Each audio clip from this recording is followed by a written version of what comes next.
আজ তৈরি করেছি সম্পূর্ণ নিরামিষ অত্যন্ত লোভনীয় এক পাতুরির রেসিপি। নমস্কার বন্ধুরা, রূপা সিম্পল অ্যান্ড ডেলি লাইফে আপনাদের সবাইকে অনেক অনেক স্বাগত।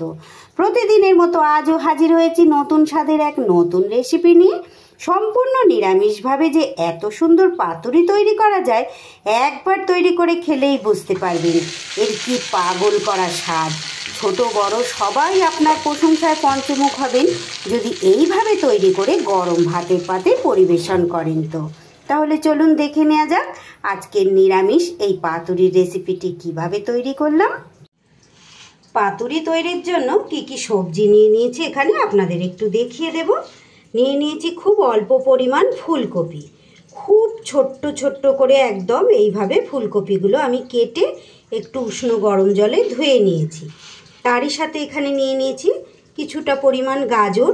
গাজরও দেখে নিশ্চয়ই আপনারা বুঝতে পারছেন খুব ছোট ছোট টুকরো করে আমি কেটে ধুয়ে পরিষ্কার করে নিয়েছি। নিশ্চয়ই বুঝতে পারছেন যে কতটা সরু সরু আর ছোট ছোট টুকরো করেছি। এভাবেই কিন্তু টুকরো করতে হবে। সেই সাথে বিনসটাকেও এরকম ছোট ছোট টুকরো করে কেটে নিয়েছি। আর এখানে একটা ছোট সাইজের টমেটো নিয়েছি, কিছুটা পরিমাণ খুব অল্প পরিমাণই এখানে ক্যাপসিকামকে আমি কেটে নিয়েছি। আমি এখানে টোটাল 4 রকমের সবজি নিয়েছি। আপনারা চাইলে এখানে কিন্তু আরও অন্য আপনাদের পছন্দ মতো সবজি অ্যাড করতে পারেন, তবে যেসব সবজিগুলো তাড়াতাড়ি সিদ্ধ হয় সেই ধরনের সবজি কিন্তু এখানে ব্যবহার করতে হবে। সরি বন্ধুরা, টমেটো নিয়ে এখানে আমার 5 রকমের সবজি আছে। এইবার আমি এখানে একটা বাটি নিয়ে নিয়েছি। বাটির মধ্যে সব সবজিগুলো এখানে আমি একসাথে নিয়ে নেব। আমার চ্যানেলে নিত্য নতুন রেসিপি পেতে প্লিজ বন্ধুরা আমার চ্যানেলটাকে সাবস্ক্রাইব করুন।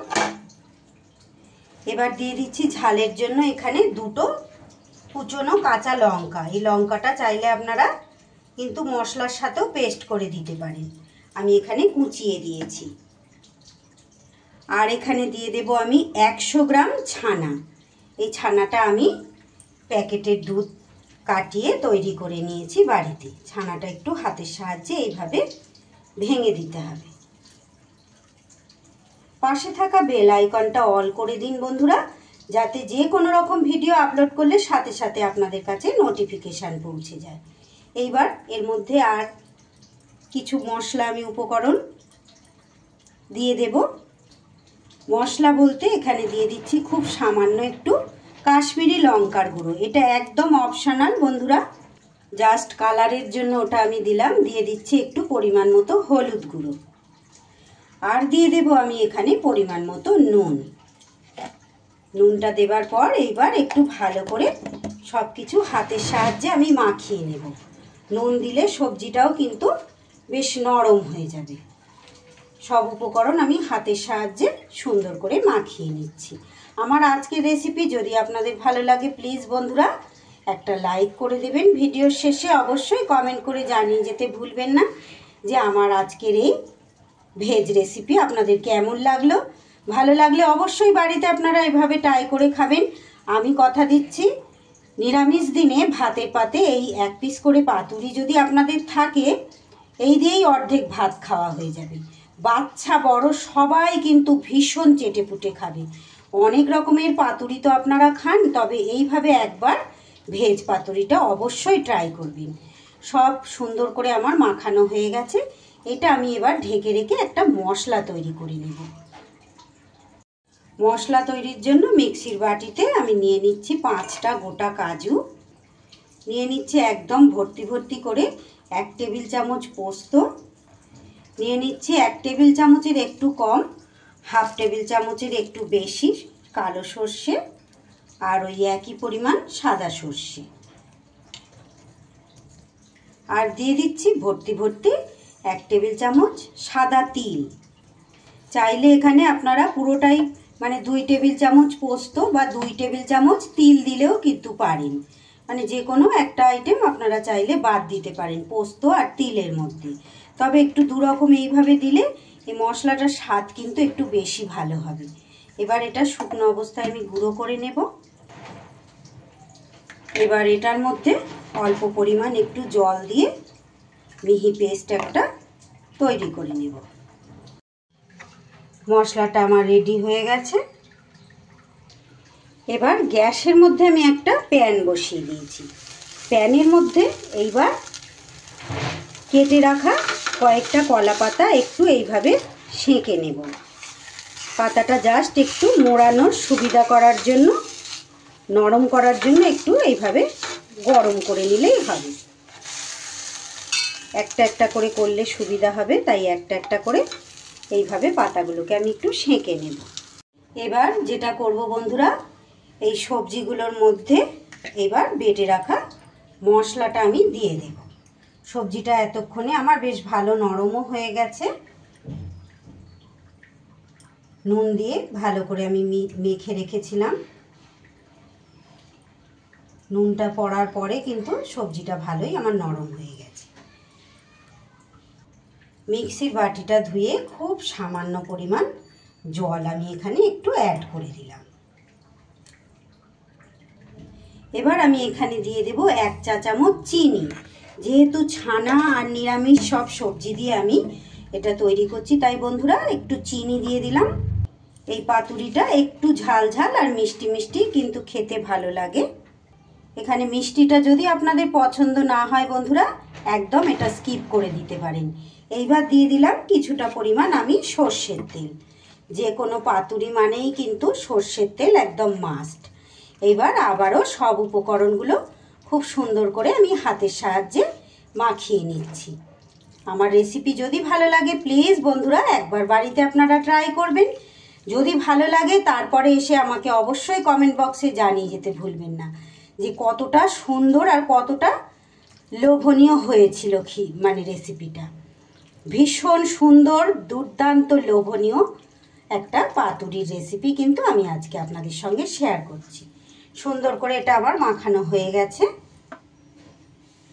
এবার আমি সেঁকে নেওয়া পাতাগুলো এখানে নিয়ে নিয়েছি। এবার এই পাতাগুলোর মধ্যে আমি কিছুটা করে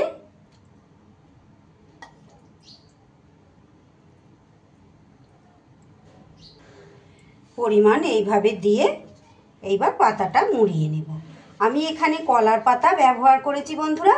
আপনারা চাইলে কিন্তু এখানে কুমড়ো পাতা, লাউ পাতা, এই ধরনের কোনো পাতাও চাইলে কিন্তু ব্যবহার করতে পারেন। সেক্ষেত্রে কিন্তু পাতাটা সহ আপনারা খেয়ে নিতে পারবেন। এবার একটা সুতোর সাহায্যে এইভাবে ধরে বেঁধে দিতে হবে। পাতুরির ক্ষেত্রে যেটা আমরা করে থাকি আর কি।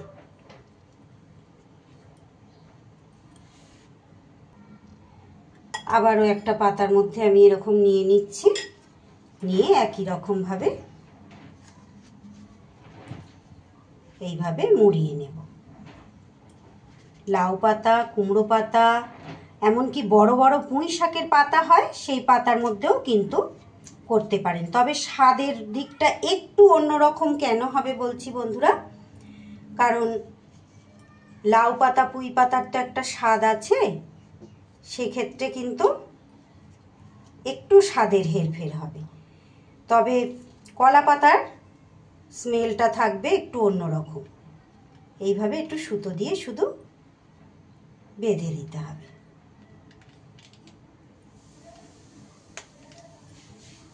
দুটো আমার তৈরি হয়ে গেল এইভাবে, এই একটা, এই একটা। বাকিগুলো এইভাবে আমি তৈরি করে নেব। সবগুলো কিন্তু এইভাবে আমার বেঁধে রেডি করা হয়ে গেছে। আমি এখানে কুচনো কাঁচা লঙ্কা ব্যবহার করেছিলাম বলে বন্ধুরা চেরা কাঁচা লঙ্কা কিন্তু এর মধ্যে আর আমি দিলাম না।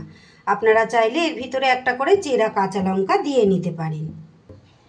এইবার গ্যাসে আমি একটা প্যান বসিয়ে প্যানের মধ্যে 1 টেবিল চামচের মতো সর্ষের তেল আমি দিয়ে দিলাম। তেলটা একটু গোটা প্যানে এইভাবে ছড়িয়ে দিতে হবে। ভীষণ লোভনীয়, নিরামিষ দিনে একটা ভীষণ লোভনীয় একটা পদ। আপনারা একটা দিন তৈরি করে খেয়ে দেখবেন বন্ধুরা, সত্যি ভীষণ সুন্দর, ভীষণ লোভনীয়। এটা দিয়েই অর্ধেক ভাত নিরামিষ দিনে কিন্তু খাওয়া হয়ে যাবে। এবার এক এক করে যেই দিকটা মুড়িয়েছি সেই দিকটা এরকম উল্টিয়ে পাতুরিগুলো আমি দিয়ে দেব। এইবার ঢেকে দিতে হবে 10 মিনিটের জন্য। এইভাবে একদম সিমে রেখে পাতুরিগুলো ভাপিয়ে নিতে হবে। ফিরে এলাম বন্ধুরা আমি 10 মিনিট পর। আমি মাঝখানে 5 বার উল্টে পাল্টে 2 মিনিট ছাড়া ছাড়া এইভাবে উল্টে পাল্টে দিয়েছি। পাতুরিগুলো কিন্তু এইবার আমার একদম রেডি হয়ে গেছে। সুন্দর করে কিন্তু এটা আমার কুক করা হয়ে গেছে। এবার গ্যাস বন্ধ করে আমি পুরোপুরি এটা ঠান্ডা করে নেব। সব পাতুরিগুলো কিন্তু আমার একদম রেডি হয়ে গেছে। দেখুন বন্ধুরা, একটা প্লেটের মধ্যে আমি সার্ভ করে নিয়েছি। এগুলো পুরোপুরি এবার ঠান্ডা হয়ে গেছে। একটা একটু খুলে দেখাই আপনাদের কতটা সুন্দর হয়েছে, তাহলে আপনারা বুঝতে পারবেন।